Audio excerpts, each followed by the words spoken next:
solid na solid po ako at di ko sila pababayaan sa dasal, lalong-lalo na yung pag-aayos sa kaso nilang dalawang magkapatid. Joyce TV, tama lang na bisitahin ni Paulo yung anak niya na si Aki. Pag mag-meditate ako, Joyce, ay sila po palagi ang pinagdarasal ko na di na sila maghiwalay at laging ligtas sa lahat ng kanilang ganap. There's may this new year brings more blessings to Kim Pao as well na maayos na yung problema nilang dalawa nila Cam. I have strong premonition na Kim will forgive Lakam dahil isa yan sa pinagdarasal ko. Blood is thicker than water. Wala kang mahanap na tunay na kapatid. Halughugin mong buong mundo pero ang pera andyan lang sa tabi-tabi. More blessings to come to you, Kimi, more than that kapalit ng pera na nawala. There's may sakit yung ginawa or masakit yung ginawa nila Kam kay Kimi. But I think di magagawa nila Kam mag-isa yun unless meron siyang kasama dito sa ginawa. Anyway, later on, truth and justice prevails. God bless Kim Pao, legit bloggers, fans, family, seniors, and Aki. Happy, blessed, prosperous New Year to all. So yes, tama po kayo dyan. Ginang Norma Dayag, blood is thicker than water. And naniniwala din po ako na sa huli magkakaayos din po si Kim and si Ate Lakam dahil ang dami po nilang napagsamahan. 'Di ba? For transparency lang kasi itong ginagawa ni Chinta Princess pero at the end, magkakapatawaran din po yan. So maraming salamat po sa komento, Ginang Norma Daya. God bless po sa inyo and mabuhay kayo. So ito na nga, pag-usapan na natin mga kakimpaw ang mga topic po na nakalap natin sa gabing ito. At unahin na nga natin pag-usapan itong 5 rules for 2026 na isasabay po ni Chinita Princess. So una dyan, ang choose people who choose you. Value people who value you, trust people who stand by you, remove those who disrespect you, protect your peace even if it means walking away. So yan po yung 5 rules for 2026 na pwedeng-pwede po nating gawin mga kakimpaw. Choose people kung sino yung pinipili tayo at pinapahalagahan tayo and binibigyan tayo ng oras. At yung mga makakasama, kalimutan at itakwil na po natin yan kasi hindi po yan makakatulong sa ating mga buhay. Samantalang next topic naman tayo, pag-usapan natin mga kakimpawang tungkol dito sa pinost ng Chowking. Sabi nga dito, more reason to celebrate this holiday season with 150 off your delivery order when you use code KIMPA150 via the Chowking app or chowkingdelivery.com. So, meron po kayong 150 off, mga kakimpaw, pag ginamit nyo po ang Kimpaw 150.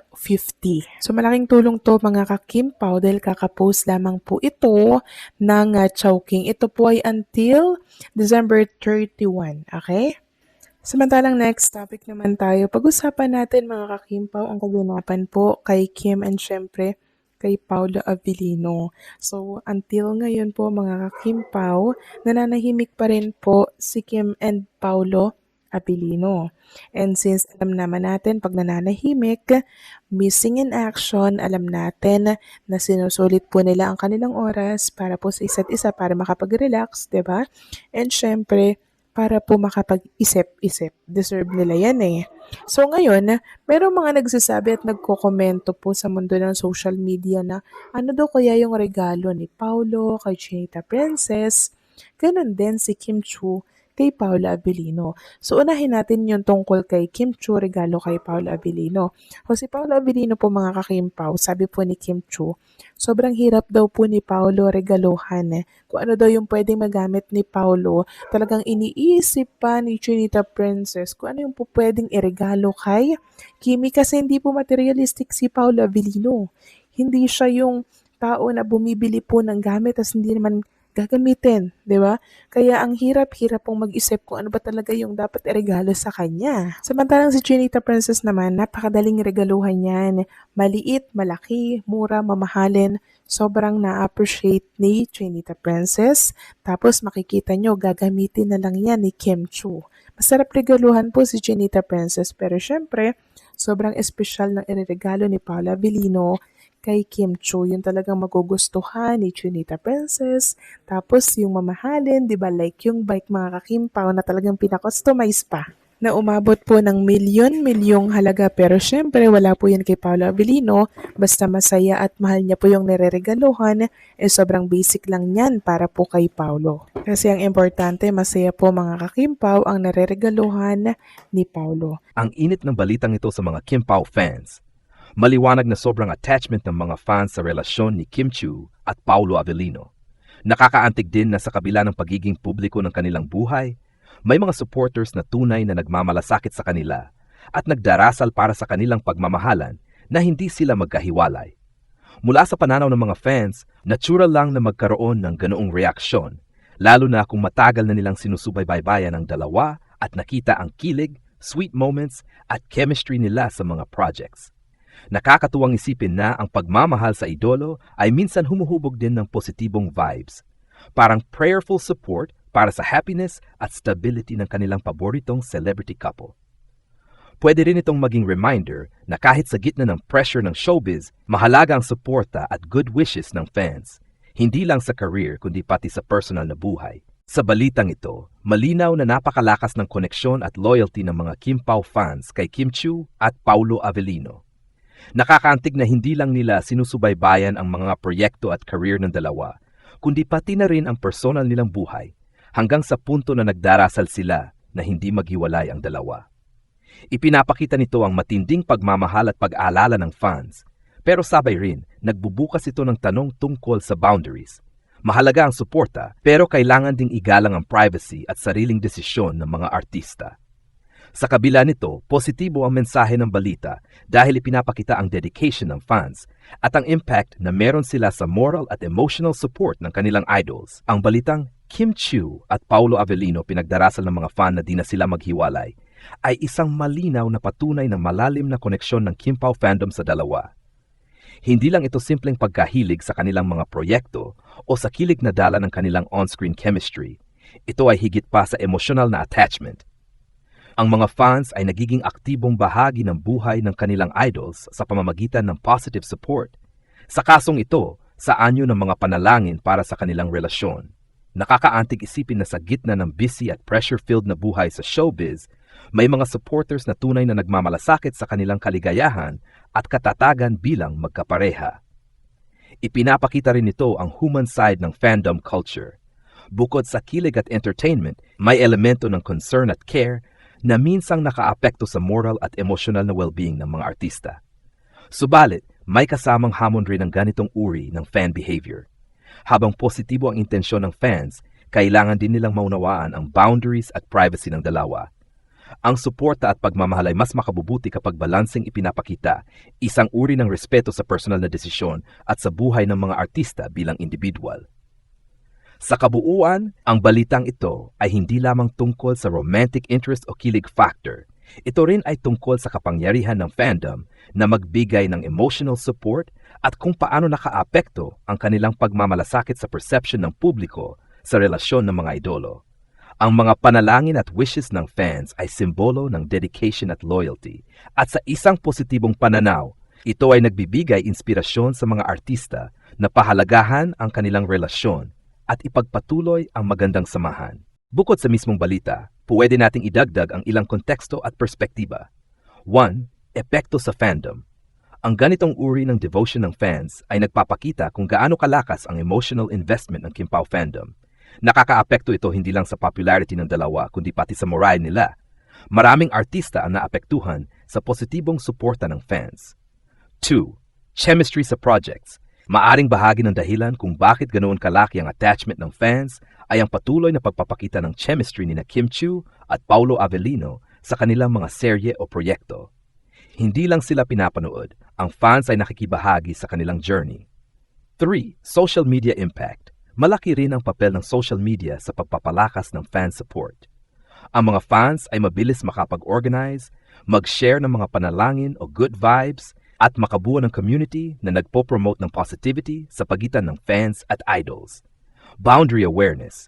Pwede rin idagdag ang mensahe tungkol sa balance. Mahalaga ang support, pero dapat respetuhin ang privacy ng dalawa. Sa ganitong paraan, positibo ang fan culture at hindi nakaka-pressure sa personal na buhay ng mga artista. Inspirasyon. Ang ganitong balita ay pwede rin maging inspirasyon sa iba.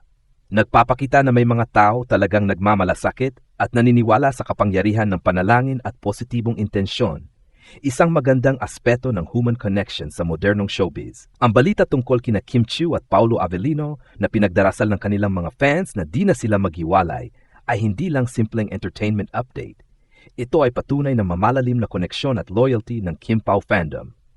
Sa kabila ng pagiging pampubliko ng kanilang buhay, makikita ang genuine na concern at pagmamalasakit ng mga supporters sa kanilang relasyon. Isa sa mga dahilan ng ganitong devotion ay ang matibay na chemistry ng dalawa sa kanilang mga proyekto. Hindi lang kilig ang hatid nila sa mga manood, kundi nakikibahagi ang fans sa kanilang journey bilang magkapareha sa pamamagitan ng panalangin, positive messages, at social media support. Ang ganitong pakikilahok ay nagpapakita ng epekto ng fan culture sa moral at emotional well-being ng mga artista. Malaki rin ang papel ng social media sa pagpapalakas ng ganitong fan support. Mabilis na nagkakaroon ng community ang mga fans, nagbabahagi ng mga larawan, videos at mensahe ng encouragement, isang modernong paraan ng pagpapakita ng pagmamahal at dedication. Gayunpaman, mahalagang tandaan ang balance. Habang positibo ang intensyon ng fans, dapat pa ring igalang ang privacy at personal na desisyon ng dalawa. Ang tunay na suporta ay nakikita sa respeto, hindi sa pressure o intrusion sa personal na buhay ng mga artista. Sa kabuuan, ang balitang ito ay hindi lamang tungkol sa kilig o romantic speculation. Ipinapakita rin nito ang magandang aspeto ng fandom culture, ang kapangyarihan ng collective hope, panalangin at positive vibes. Para sa mga fans, ang kanilang dedikasyon ay simbolo ng loyalty. Para kina Kim at Paulo, ito ay inspirasyon upang pahalagahan ang kanilang relasyon at ang suporta ng kanilang mga tagahanga. Ang ganitong klase ng balita ay nagpapaalala na sa mundo ng showbiz, ang tunay na koneksyon ay hindi lamang sa screen. Nasa puso rin ng mga taong naniniwala sa kanila. Para sa mga Kim Pao fans, ang balitang ito ay isang malaking kilig moment. Hindi lang nila sinusubaybayan ang mga proyekto ni Kim Chiu at Paulo Avellino, kundi pati ang kanilang personal na buhay, hanggang sa punto na nagdarasal na di na sila maghiwalay. Ito ay malinaw na patunay ng napakalakas na attachment at pagmamahal ng fans sa dalawa. Marahil, ang dahilan kung bakit sobrang invested ang fans ay ang sweet at genuine chemistry ng dalawa. Nakitang-kita sa bawat proyekto at litrato na kanilang ibinabahagi. Mula sa simpleng mata sa mata, ngiting nakakakilig, hanggang sa mga heartwarming moments sa social media, bawat galaw ay sinasabay at pinupuri ng mga fans. Ang bawat kilig moment ay nagiging bonding experience hindi lang sa pagitan ng dalawa, kundi pati na rin sa fan community. Hindi rin matatawaran ang epekto ng social media sa ganitong kilig vibes. Mabilis na nagkakabuo ng positive communities, memes, reactions at messages of support. Ang mga panalangin at wishes ng fans ay nagiging virtual love letters, nagbubuo ng energy na puno ng kilig at positivity. Pero higit sa lahat, ang mensahe ay malinaw. Mahalaga ang respeto sa personal life ng dalawa. Ang totoong suporta ay hindi lamang sa kilig, kundi sa pagbibigay ng space at privacy sa relasyon nila, habang patuloy na nararamdaman ang pagmamahal ng fans. Sa huli, ang balitang ito ay nagpapakita na ang Kim Pao fandom ay hindi lang basta nanonood ng kilig scenes. Sila ay tunay na supporters na naniniwala sa pagmamahalan ni Kim at Paulo. Ang bawat panalangin, bawat sweet comment, bawat kilig moment ay papatunay na sa puso ng fans. Ang Kim Pao love story ay isa sa pinaka-romantic at inspiring sa showbiz.